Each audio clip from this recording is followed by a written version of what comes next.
আসসালামু আলাইকুম। মধ্যপ্রাচ্যে অবস্থানরত আমার ভাই বন্ধু আত্মীয় স্বজন যারা আছেন সবাই একটু সাবধানে থাকবেন।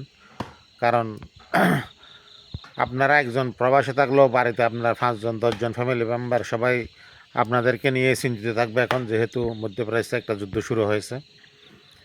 আমার অনেক আত্মীয় স্বজন শুভাকাঙ্ক্ষী আছেন, বন্ধুবান্ধব আছেন, বড় ভাই ছোটো ভাই চাচা, হ্যাঁ, সবাইকে উদ্দেশ্য করে আজকের ভিডিওটা। সবাই যতটুকু পারেন একটু নিরাপদ দূরত্বে থাকেন। প্রয়োজনে বাকি 10-15 দিন এই রমজান পর্যন্ত অন্ততপক্ষে বাইরে কোনো কাজ থাকলে ওই কাজগুলো এড়িয়ে চলবেন। কারণ যে কোনো মুহূর্তে এক টুকরা ক্ষেপণাস্ত্রের অংশ পড়লেও জীবনটা শেষ হয়ে যাবে। সুতরাং নিজে নিজে বাঁচলে বাপের নাম একটা কথা আছে। শুধু পরিবারের কথা চিন্তা করে আপনি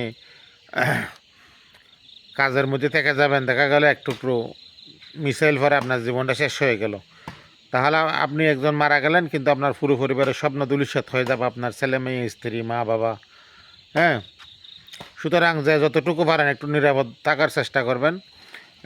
আমরা দূর থেকে আপনাদের জন্য মন থেকে দোয়া করতেছি যেন আপনারা সবাই সুস্থ সুন্দরভাবে থাকতে পারেন, কোনো দুর্ঘটনা যাতে না হয়, এই প্রত্যাশা রাখছি। আসসালামু আলাইকুম।